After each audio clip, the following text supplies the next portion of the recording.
Pleasant morning, ladies and gentlemen. Every time I'm being introduced, it feels like practicing your own eulogy. It's a very cringing kind of experience, I must admit. Early in my career, I was taught that protocol being established or having been established is not protocol. So bear with me as I make my way through the list. His Excellency Sir Cyril Errol Charles, Governor General of St. Lucia, Honorable Philip Japierre, Prime Minister, Minister for Finance, Economic Development and the Youth Economy, Minister for Justice and National Security, and member for Cashews East. I just wanted to clear that up. You can imagine there would have been problems if I didn't.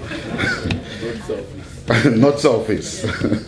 Her Excellency Dame Paulette Louisi, Governor General Emerita and Chairperson of the National Laureate Committee, Honorable Sean Enward, Minister for Education, Sustainable Development, Innovation, Science, Technology, and Vocational Training, Member for Denry North. Yeah. Honorable Joachim Henry, Minister for Equity, Social Justice and Empowerment, and Parliamentary Representative for the constituency of Cashews Southeast. So we have that wrapped up now.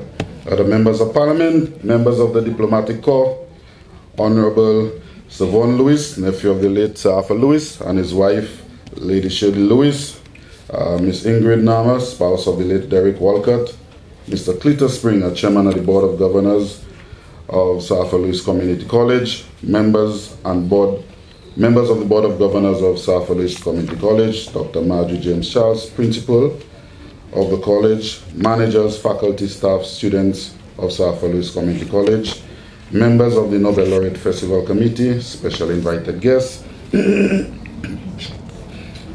viewing public, ladies and gentlemen. You understand why people say protocol having been established? Yeah? Ladies and gentlemen, distinguished guests, esteemed colleagues, and dear students, it is an honor to stand before you today during this special week. A week where we pause to reflect, celebrate, and draw inspiration from the remarkable legacies of St. Lucia's two most esteemed sons, Sir William Arthur Lewis and Sir Derek Walcott. Nobel Laureate Week is not just a celebration of the individual achievements, but also a powerful reminder of what can be accomplished when brilliance, perseverance, and a deep love for one's roots converge. The theme for this week, and I tried to focus a little more on celebrating excellence, invites us to consider the extraordinary contributions of these two luminaries, not only to St. Lucia, but to the world at large. Their stories are ones of determination, intellect, and an unwavering commitment to excellence, traits that continue to inspire generations both home and abroad. Architect of economic thought. Let us begin with Sir William Arthur Lewis, a name synonymous with groundbreaking contributions to the field of economics.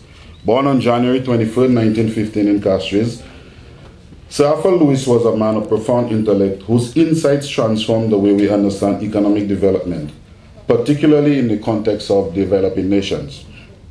His seminal work, The Lewis Model, offered a framework of understanding how economies transition from agricultural to industrial models of production, a theory that earned him the Nobel Prize in Economics in 1979.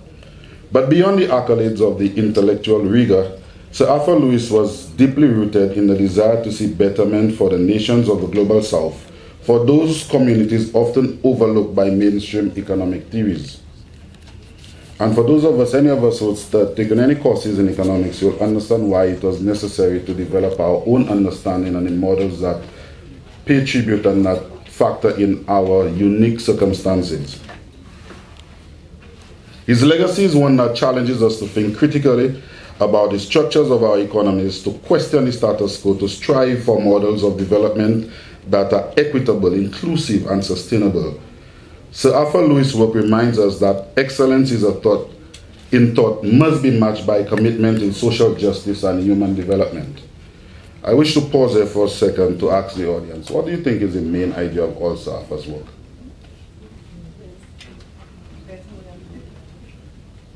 To better the life of the common man. Exactly. All of this can be captured in one of his quotes that was said so eloquently: good economics begins with a general concern for people. So it is not the model in and of itself, but understanding that everything he did was for the betterment for people. The voice of the Caribbean identity, Sir Derek Walcott. From the realm of economics, we turn to the domain of literature, where Sir Derek Walcott's voice resonates as one of the most powerful and poignant of the 20th century. Born on January 23rd, 1930, Sir Derek Walcott's journey as a poet, playwright, and painter was marked by an extraordinary ability to capture the complexities of Caribbean identity, history, and culture. Awarded the Nobel Prize in Literature in 1992, Sir Derek Walcott's work is a tapestry of Caribbean experience, its beauty, its struggles, its contradictions and profound humanity. His epic poem, Homerius, is often hailed as the magnum opus, a work that reimagines the Homeric epics within the context of the Caribbean, blending classical themes with the unique rhythms and textures of our islands. But more than just literary genius, Sir Derek was a passionate advocate for the preservation and promotion of Caribbean culture. His work reminds us that our stories, our voices, and our experience are not only worthy of being told, but are essential to the broader human narrative. In celebrating Sir Derek, we celebrate the power of the written word, the importance of cultural identity, and the enduring legacy of Caribbean artistry. His work challenges us to embrace our heritage, find beauty in our diversity, and to express our truths with courage and authenticity. Fun fact. It was the same writer, Rowan Sion, who wrote the Calypso song. I don't know how many of you like Calypso, this being my favored genre of music, king of culture, prior to he actually winning the Nobel Prize. A few years later, his son sang about Juliana Alfred, prior to she actually winning the gold medal. Just a fun fact. The intersection of the legacies. While Arthur Lewis and Derek Walcott made their mark in different fields, their legacies intersect in profound ways. Both men are deeply committed to the idea of progress. Progress for the people, the nation, and the world at large. They understood that excellence is not just about individual achievement, but often about lifting others up. I would like to repeat that.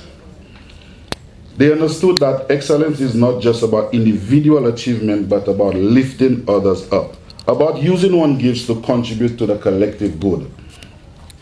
Their work is also deeply personal, rooted in their own experience growing up in St. Lucia, a small island with a rich history and a vibrant culture.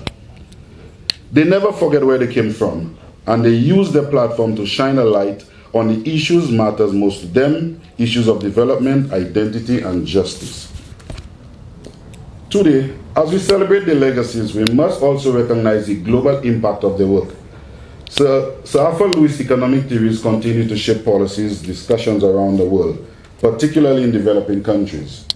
His ideas have been instrumental in guiding nations to a path of sustainable development, helping to lift millions out of poverty. Similarly, Sir Derek Walcott's literature contribution have left an indelible mark on global literature. His work are studied in classrooms from the Caribbean to Europe, North America, inspiring new generations of writers and thinkers. His portrayal of the Caribbean experience has enriched global understanding of our region, challenging stereotypes and offering a more nuanced view of the Caribbean life. As we reflect on the achievements of Sir Arthur Lewis and Derek Walcott, we must also consider the lessons their life offers us today, particularly to young people in this audience. It's ironic, not too long ago, I was a member of the Sir Arthur Lewis Community College and a student, and now I'm talking about young people in the audience. Time flies. The stories are ones of perseverance in the face of adversity, of dedication to the craft, and a deep-seated belief in the power of education and creativity. Sir Arthur Lewis once said, the fundamental cure for poverty is not money but knowledge. We keep saying education, but it's knowledge. This belief in the transformative power of knowledge is a call to action for us all. It is a reminder that excellence is within our reach, but it requires a commitment to learning or unlearning, to growing, and to challenging ourselves.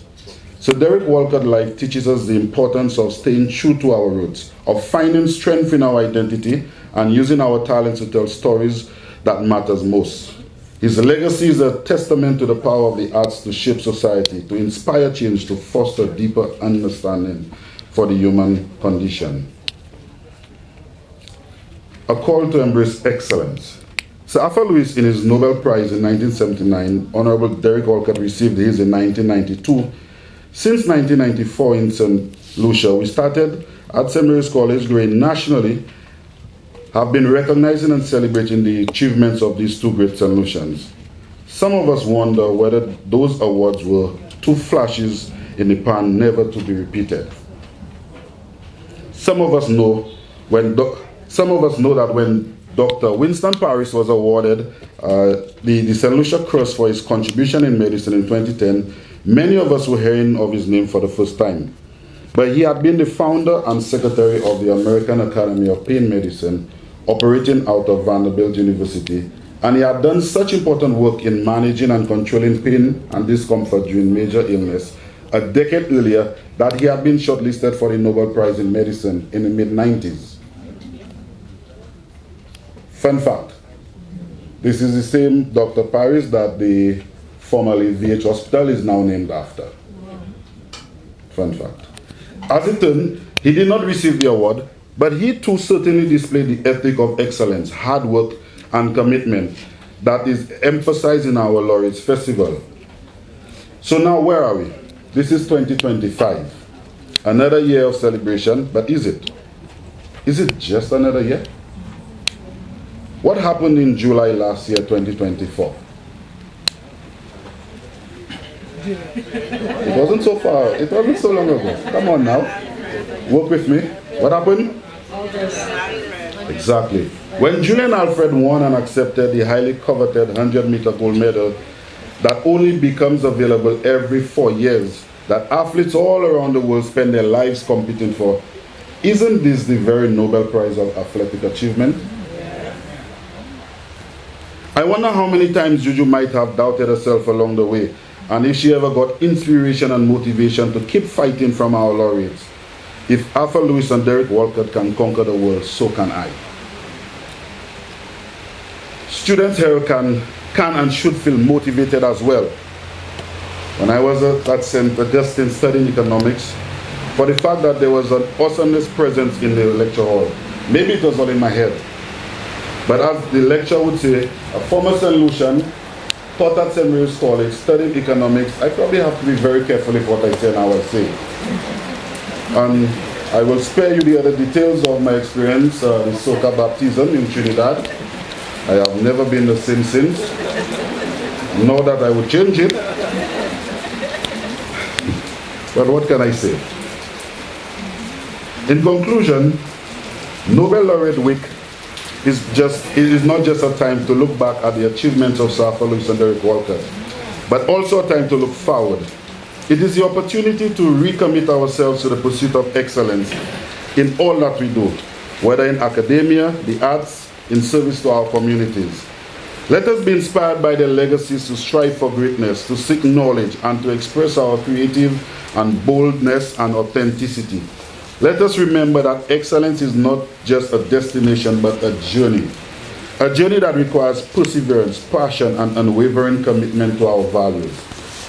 As we celebrate the lives and contributions of Sir Arthur Lewis and Derek Walcott, let us also celebrate the potential within all of us to make a difference, to leave our mark on the world, and to continue the legacy of excellence that is so brilliantly exemplified. Ladies and gentlemen, I thank you.